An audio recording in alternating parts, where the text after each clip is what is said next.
days until Shavuos, and I propose to discuss why there is a world. Why did God create a world?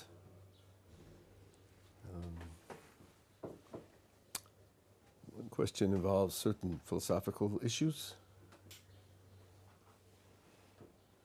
If he's perfect, why does he need anything? The fact that you create something, doesn't it mean you need it in some sense? How could a perfect being need anything? Wouldn't it require change? Should a perfect being be subject to change? And then the particular Jewish answer, God created the world to express goodness. What exactly that means, and again, if to express goodness, and he needs us in order to be able to express the goodness, then he needs something, the challenge to.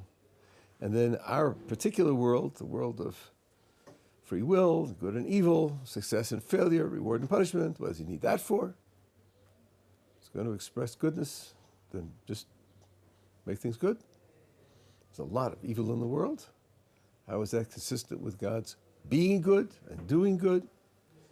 All these questions are involved, and I don't know if we'll be able to finish all of them exhaustively, but we'll at least get some things done. Some things we'll do completely, and some things we'll do at least enough to give the groundwork for dealing with them. I'm not in a hurry. So if I say something that isn't clear or I'd like to discuss, I'm happy to stop. I'm not pushing through to get something finished. This is the general top area that I'd like to talk about. Let's start with the very general philosophical question. If God made something or did something,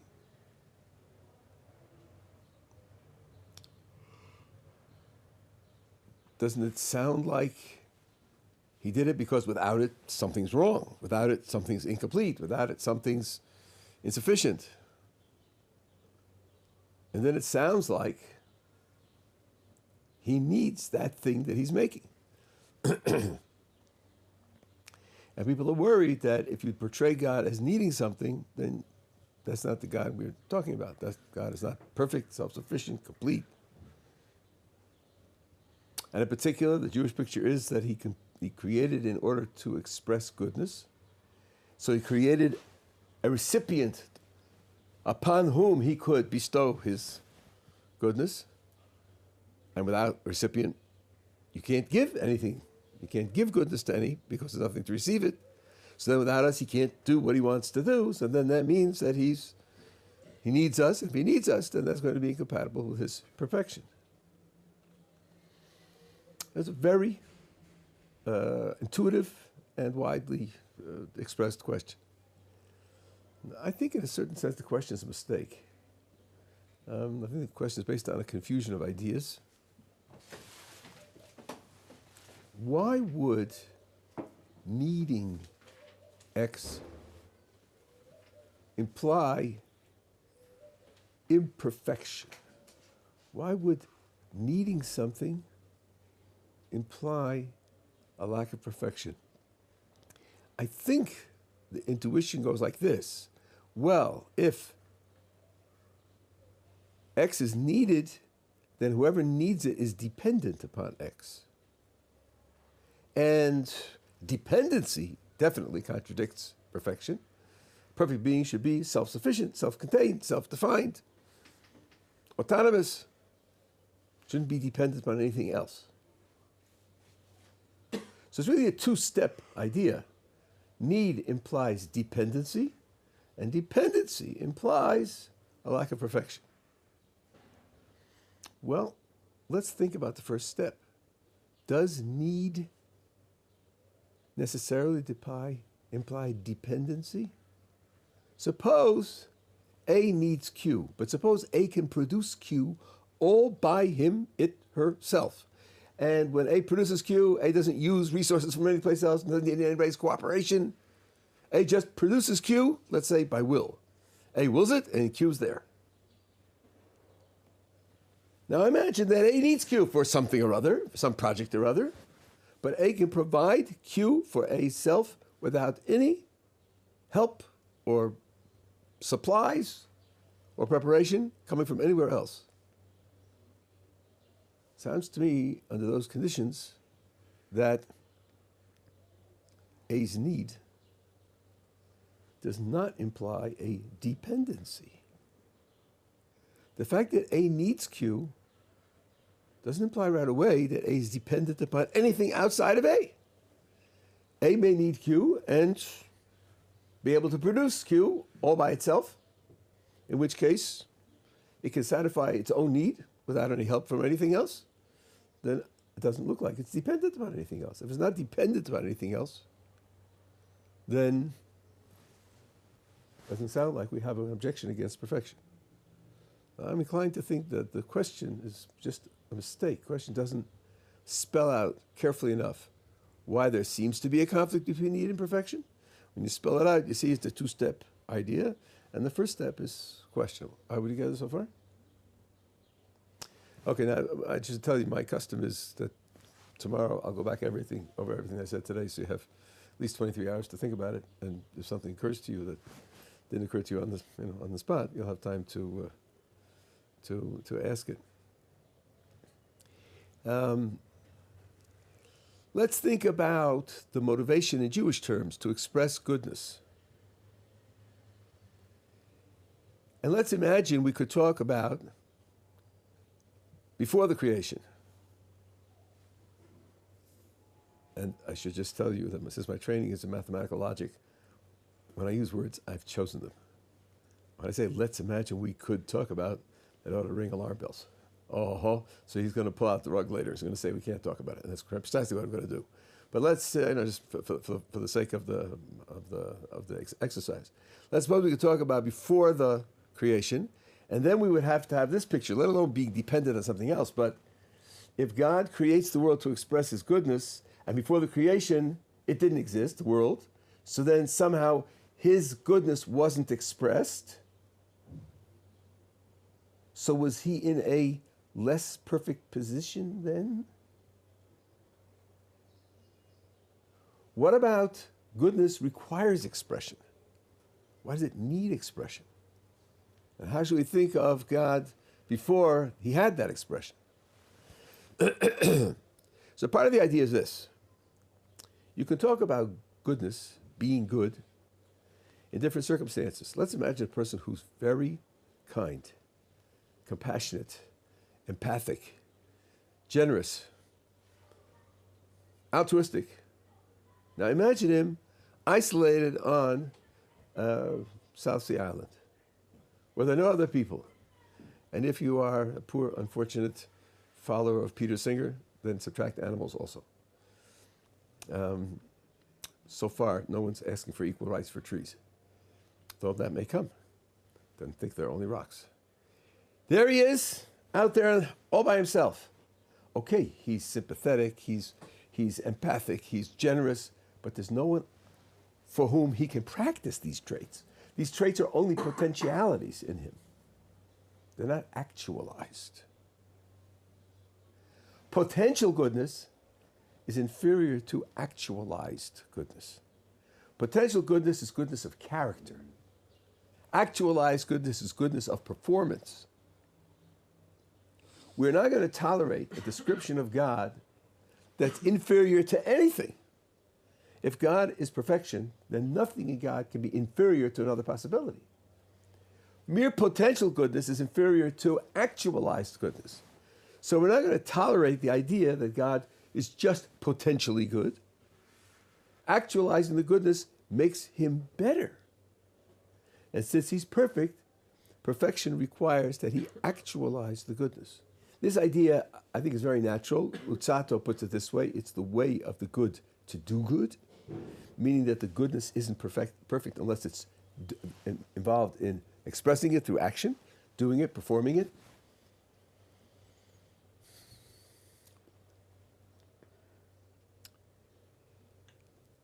And that means it's God's very perfection that requires that He create the world. It's His very perfection that He requires Him to create the world. Again, why? Because perfection requires actualized goodness as opposed to mere potential goodness. Actualized goodness means doing good, providing good, giving benefit. Then there has to be a recipient. So at the very least, creating the recipient is demanded by perfection. As opposed to the intuition that if you're perfect, then you don't have to do anything, because you're already perfect. It depends upon what perfection consists in. It depends in particular on the goodness that perfection consists in. And if it consists in part in doing good, then there must be another to whom the good can be done. Are we together so far? Okay, now what about then before the creation? Before the creation, then God wasn't yet perfect because there wasn't anything to act out his goodness on. Here, the tradition has a very modern idea that the words before the creation are nonsensical words. The words before the creation are nonsensical words. Even Stephen Hawking, with all of his mistakes, recognizes this, and he uses the following analogy to get the idea across, and then I'll explain it in detail. He says, you've all heard of the North Pole. Tell me, where exactly is 5 miles due north of the North Pole? Where is that? 5 miles due north of the North Pole. Well, of course, the North Pole, by definition, is the northernmost point. It's the point at the top of the north.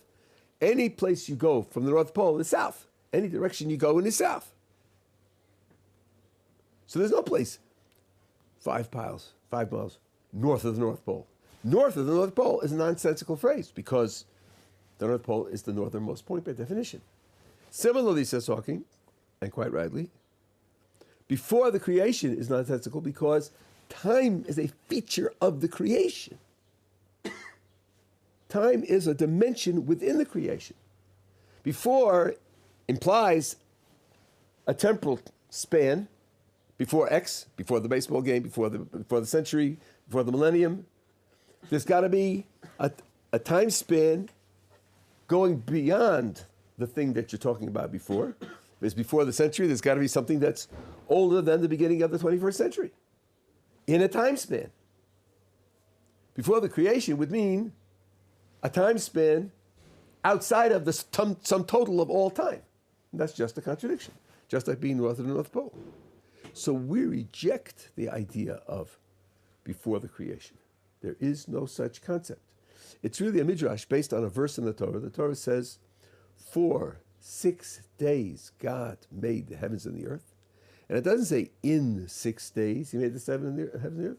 He says 6 days he made the heavens and the earth, which the midrash takes to have a double implication. He made the 6 days, and he also made the heavens and the earth. To tell you that time is also a creation. Medievals, whom we hold in very high regard, said that time is regular motion. That's essentially what Einstein said also. Time is regular motion. And motion requires physical objects moving. Otherwise, there is no motion. And that means without the existence of physical objects moving, there is no time. Before the creation means going back to a state in which there are no physical objects moving. If there are no physical objects moving, then time doesn't apply. So before the creation is nonsensical. And therefore, any question about what happened before the creation is a nonsensical question. And there are people who have this itch to ask about what was God doing before the creation. Some people who are interested in studies of theology ask, let's see, before there was a physical world, all the times were the same. There was nothing different about them. So how did God choose which time to create the world in? They're all identical. Every choice of a rational agent has to have a reason. There has to be something distinguishing it from the other alternatives. And if all the times were identical, then it's impossible to imagine a rational agent picking one of them to create the world and not another one. For us, the question doesn't start. There are no instants of time before the creation. There's no time before the creation. And the strict Big Bang theory agrees. The Big Bang theory is that the Big Bang is the origin of time and space and matter and energy and everything. And strictly speaking, before the Big Bang, it makes no sense. So, all that being the case, we're not going to worry about was God complete or incomplete before the creation. But we are going to say that God's perfection demands that there be a creation. That creation should be at least those upon whom God wants to give the good. Are we getting so far? Okay, now I'm going to present to you a very widely used explanation of why that's our world of free will and good and evil and all the rest. Yeah. I just have a quick question about that last point. So, by God having to to give the good to something, that's going on that God is essentially good. It's going on the idea that God is perfect. And perfection, of course, includes goodness. Yes, absolutely. I want to give you an explanation which is used in our sources very widely. See if, as I explain it to you, you can think of a hole. There's a pretty obvious hole in the explanation, and that will lead us into a much deeper set of ideas. God creates the world in order to give good, to benefit, to bestow goodness on some recipient. Well, it won't come as a surprise that we are the recipients. Not the lions and tigers, and not the redwoods and the mosquitoes, and not the galaxies. We are the recipients. That in itself, we'll have to explain why we are considered to be the sole recipients, at least the sole recipients that count. Now, why not just create a universe in which we get good things? This universe has in it a lot of things that aren't good. Why not just create a universe in which we get good things? And although I'll come back and modify this in a minute, I want to get through this explanation straight first. So the thought is this. Imagine how you feel when you get something for nothing. When you didn't earn it. When you have no right to it. When you have no claim on it.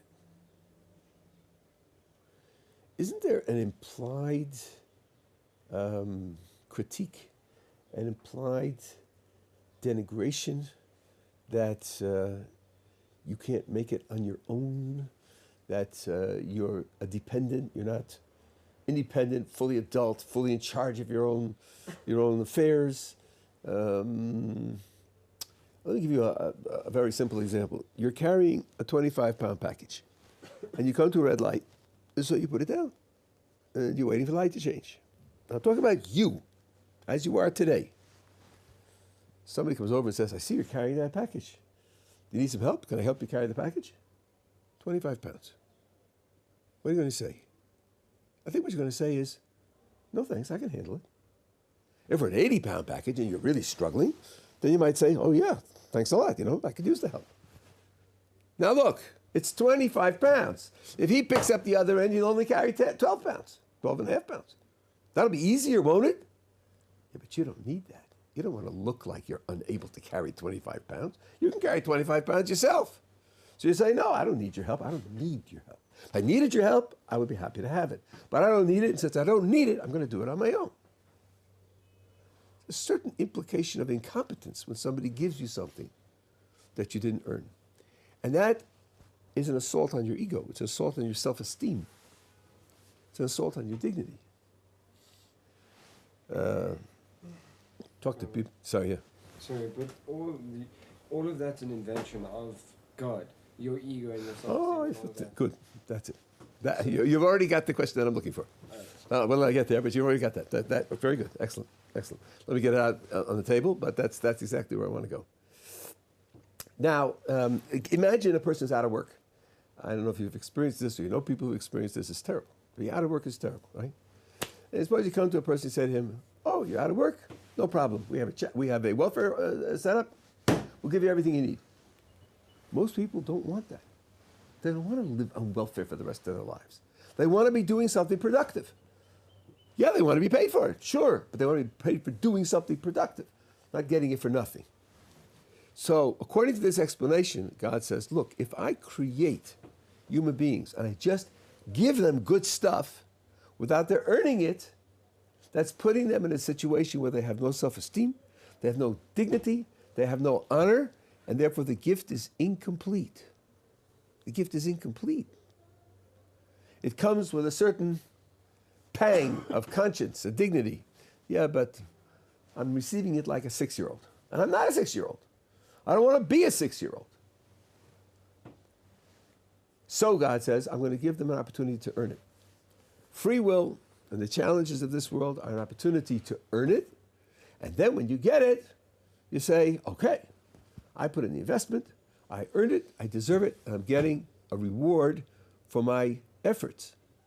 That way, what you get is without blemish, without any failures, without any fault. You have your self-esteem together with the goodness that you're going to get. And by the way, this is reflected in the Jewish concept of charity. There are many degrees of charity. Maimonides has 8. The next to last degree, next to highest degree, is anonymous charity, where the giver and the recipient don't know each other, because then there's no embarrassment, because charity carries embarrassment as a consequence. The 8th, which is the highest level of charity, is to give someone a job or make him self-sufficient. And notice what happens. If A gives B a job, B knows that.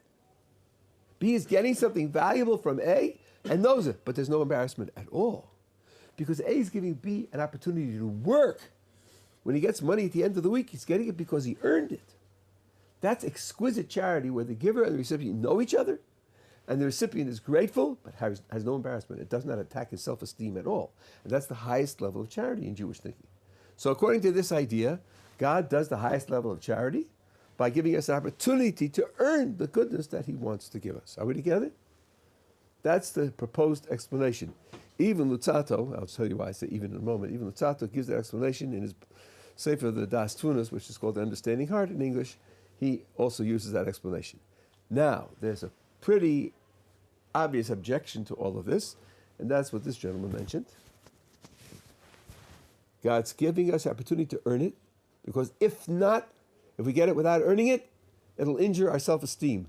But he created us with that psychology. He created us with those feelings. He created us as beings that, if we get something we didn't deserve, we didn't earn, that hurts us. Why create us that way? Horses don't have that. The horse can work all day and eat its hay in the evening, or it can lounge all day and eat its hay in the evening. It eats its hay with the same gusto, whether it worked or it didn't work. Doesn't care. Why isn't God satisfied with horses? Why didn't God create us as super intelligent horses? So it doesn't bother us. That is a problem for this explanation. Now, it is fascinating. I mean, is the problem clear? You didn't get the problem. Okay. I'll give you a rough analogy. Somebody says, I went to the dentist. Boy, going to the dentist is rough. He had to do 2 cavities. Let me tell you, I was in serious pain. He said, what? We're not living 100 years ago. What do you mean? Why didn't he give you an injection of anesthesia, Novocaine? What do you mean? He didn't mention it. He didn't even suggest it. You say, well, don't go to that dentist. There's no reason to have pain in dentistry anymore.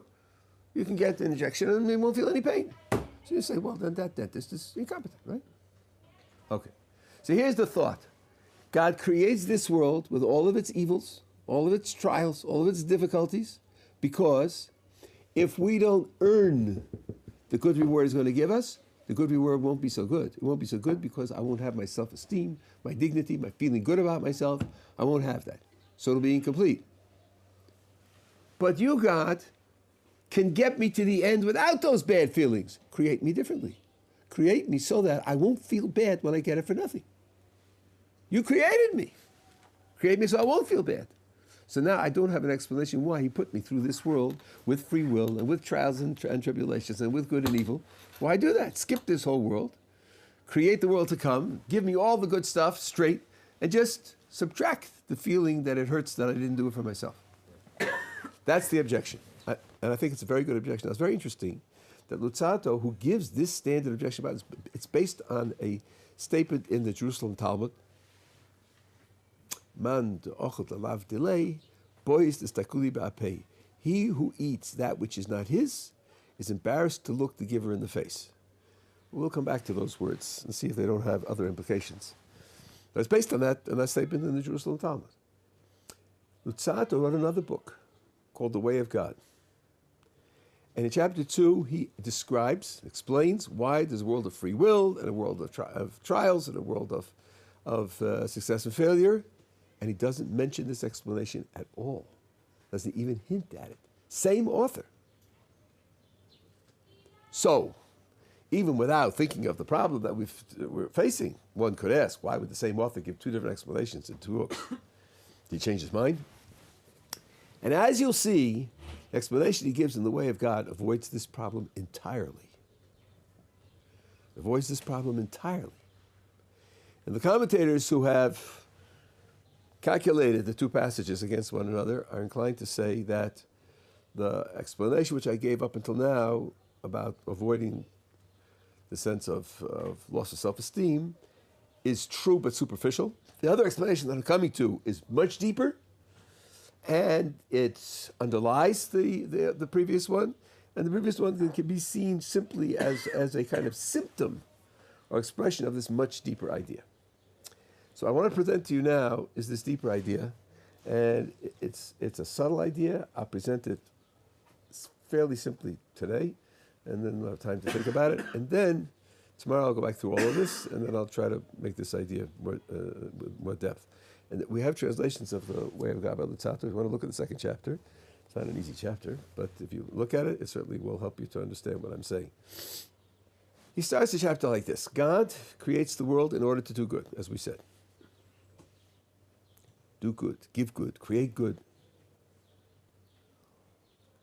Well, God, being perfect, isn't going to be satisfied with a halfway good, an inferior good, somewhat good, partially good, kind of good. God's going to insist on the best good. What good would that be? Where is it found? What could qualify as the greatest good? Well, even linguistically, perfection, by definition, is the greatest good. Perfection is that than which there can be no better. Okay? So, to give good, do good, present good, bestow good, God ought to give perfection. That is to say, he ought to give himself, because he is perfection. He ought to create a creature to whom he gives perfection. Well, but that's not really possible. It's not consistent, because a creature that owes its existence to a creator can't be perfect. We started this afternoon by saying dependency definitely contradicts perfection. If A creates B, B exists only because A makes B. Yes, I have shifted to the present tense. So then B can't be perfect. B owes its existence to A. So let's back up a little bit and just pull down the language one peg. Instead of saying that God should give perfection to the creature, what we should say is God should give as much of perfection to the creature that a creature can possess. Of course, he's creating something, there's got to be a creature. Perfection for a creature is going to be the best that a creature can get. To go beyond that, it's just to talk nonsense, because you end up contradicting yourself.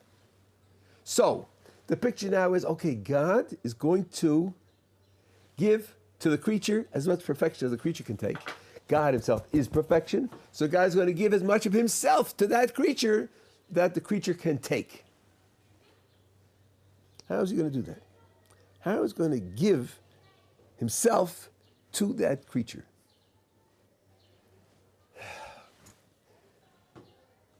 There's a word in Hebrew that the Ramchal uses over and over again, and it's dveikus. Dveikus means attachment. But of course, for a concrete thing like a human being with a body and a soul, to attach itself to an infinite creator, it doesn't mean with glue. Even molecular glue isn't going to help.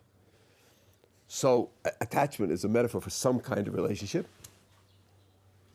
And what the Ramchal does in that chapter is to try to explain what that relationship consists in, at least in part, and how it expresses itself. How is it that this creature is going to get as much of God as a creature can? And the first level, which is all we're going to be able to talk about today, first level is similarity. if a human being has some of God's characteristics, okay, God has those characteristics, so it's infinitely, with infinite perfection. Human being will only have them in a finite form. That's possible for a creature. But if a human being will have godlike characteristics, then that human being will be similar to God. Possessing those godlike characteristics gives him great goodness. It's some of the goodness that God has. If he has those godlike characteristics in a measure that no other creature could possibly have, then he has as much of God's goodness as a creature could have, as much of God's perfection as a creature could have. So the project now is to take a look at God's characteristics and see in what way a creature could have those characteristics in some measure or other. Yeah. But Rabbi, to say that God's creation has limitations implies that God isn't perfect because he couldn't create a creature without limitations.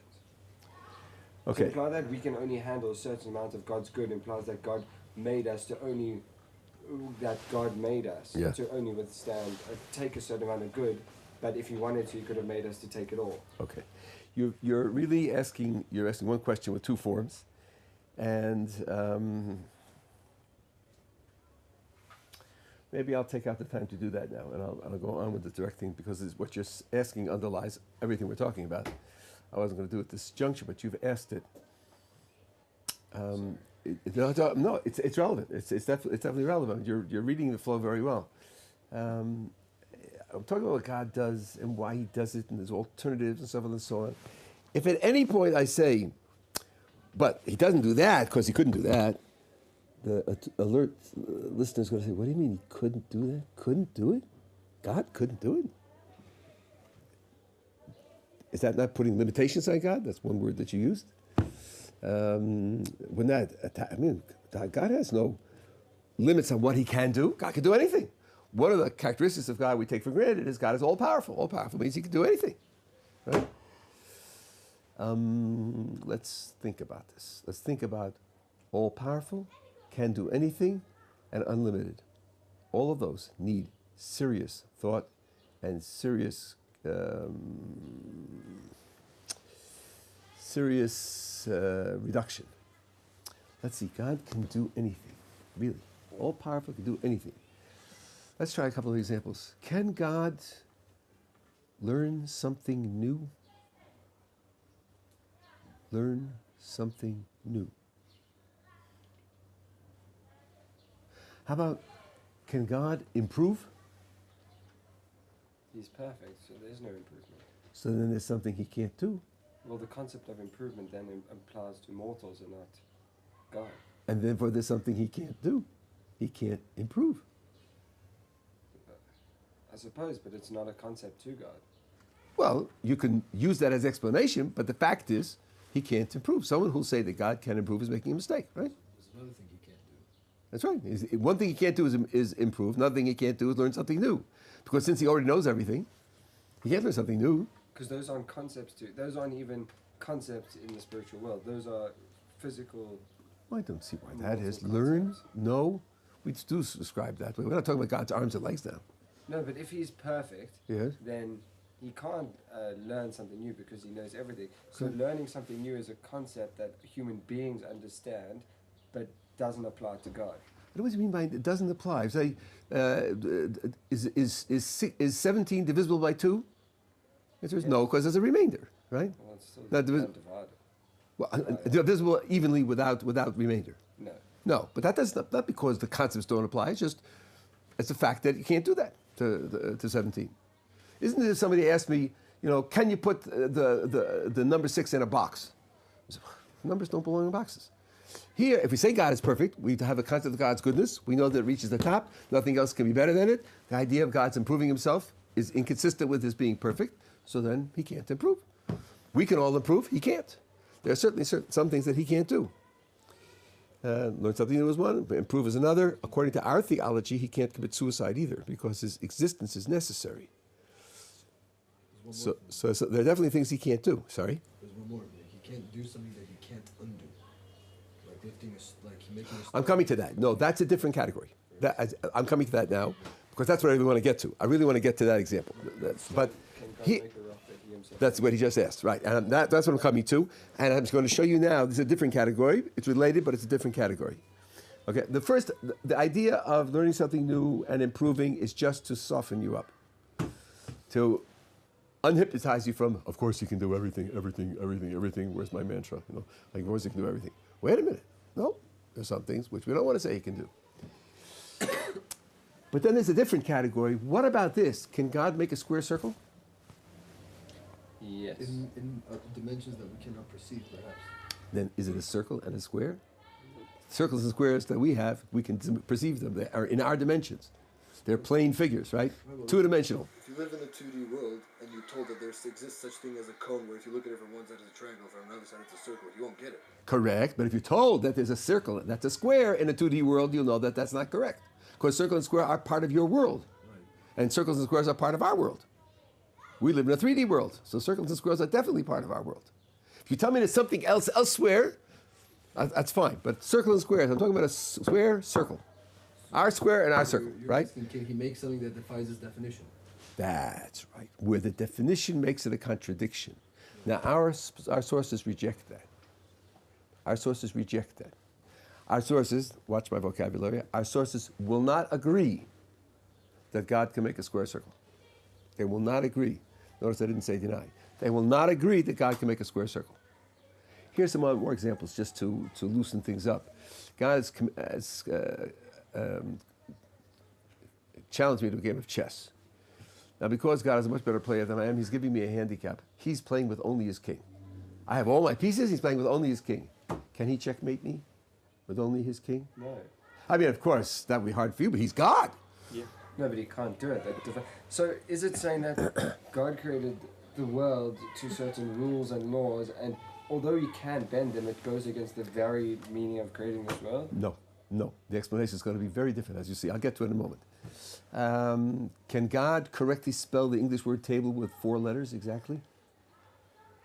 Not the English word table. It takes 5 letters.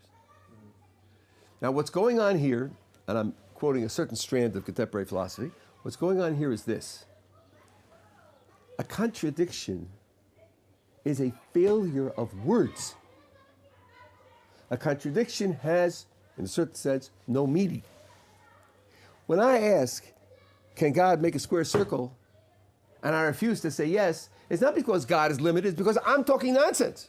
It would be like saying, can God Q? See, what's Q? It's nothing. It's just sound. But can he or can't he? You believe in God? You got to say yes. No, I don't have to say yes because you haven't asked the question. In order to ask the question, you've got to make sense. You owe me the responsibility of making sense in your question. If you don't make sense in your question, you haven't asked the question, so there isn't an answer of yes or no. Let me make this vivid for you. Someone finds out you're going to the mall, and he says, oh, you're going to the mall? Can you do me a favor? Can you spare $25? You say, I got plenty of money. Pick me up a square circle. Where would you look? In the clothing store, in the art store, in the shop, in the food store. Wouldn't you say to him, sorry, I don't really get it. You want a square? I don't know what you want. I don't know how to go about it. You say the words, but nothing lights up in here. You're like, I don't know what to do. I can't help you. Tell me something else, or I just have to tell you that I just know nothing I can do for you, because using the word square circle doesn't make contact with your mind because it doesn't describe anything. So if someone says, can God make a square circle? The correct response is to refuse the question.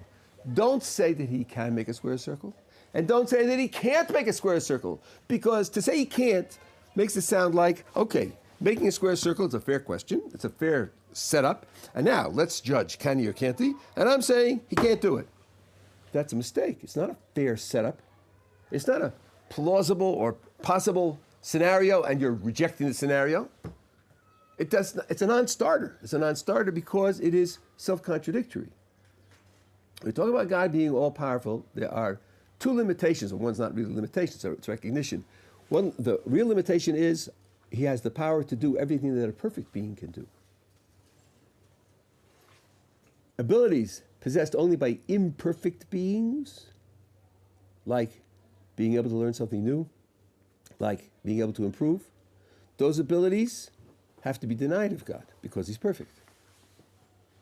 And secondly, when we're considering whether God can Q, and Q is a contradiction, Q itself is a contradiction, then we have to say, I'm sorry, Q is a contradiction, it has no meaning, and no question has been raised, no proposition has been expressed, and the appropriate response is simply to say, try again and make sense. If you don't make sense, I can't give you a response. No response is required. Okay? Now let's come to the stone. Can God make a stone too heavy for him to lift? The critics pose here is this. Either way, I got you. Whatever you say, I got you. Because if you say he can make it, then he can't lift it. And if you say that he can't make it, then that's what he can't do. He can't make that stone. Either way, he can't do something. Now, you guys believe that God's all-powerful, so I just proved to you that you're wrong. So let's order the cheeseburgers, all bets are off. But you see, that's not how we're going to respond.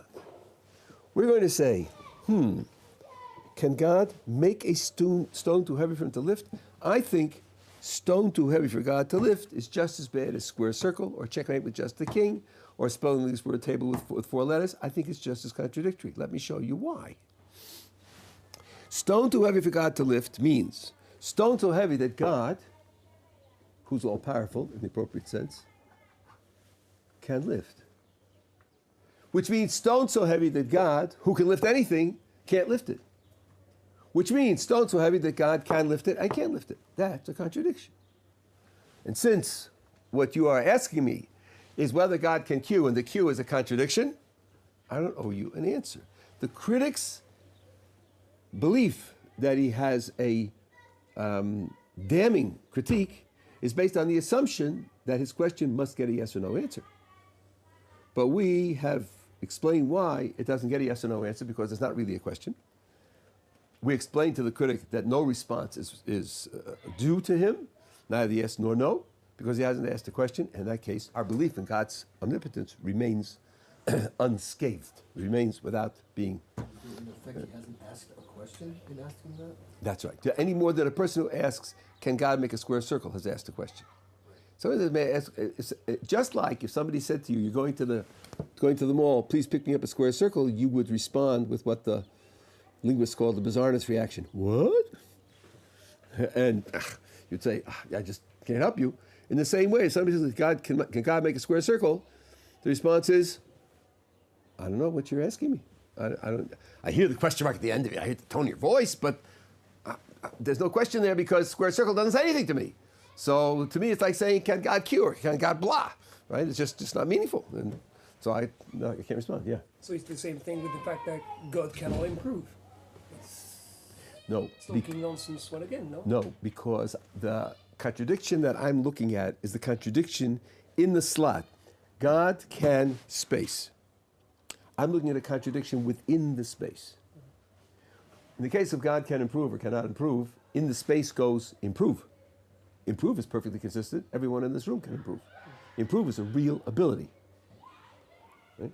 Here, I'm putting in the space, create a square circle, or in the space, what you have is a contradiction. Then no question has been asked. So, that means when we talk about what God can do and can't do, we have to be careful. Now, the way this applies to where we were 15 minutes ago is that if we're talking about God creating the world, creating it one way and not creating it another way, and we say if he created it that way, he couldn't do it because the couldn't do it should be backed up with a contradiction. Couldn't do it because what you're describing in the end embodies a contradiction, and therefore you can't raise the question of his doing it or not. That's how it ought to be backed. By the way, all of this last is written. It's on my website. It's called God and Omnipotence, Part 1. Other miscellaneous sites, all written out. So now, I'll just leave you with one question about this so far, and then we'll go back through this tomorrow. Let's go through the stone again once more and see if it doesn't look like I've made a desperately bad mistake for a logician. I said, stone too heavy for God to lift is just as bad as square circle. It's just as contradictory. And I said, I'll show you that. And here's how I show it to you. Stone too heavy for God to lift means stone too heavy for God, who's omnipotent, that he can't lift it. Oh, wait a minute. How did I slip that in?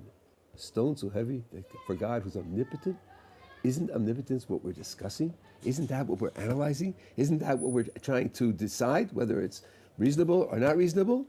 Am I not slipping in the conclusion into the argument at the top? That's called begging the question in logic, right?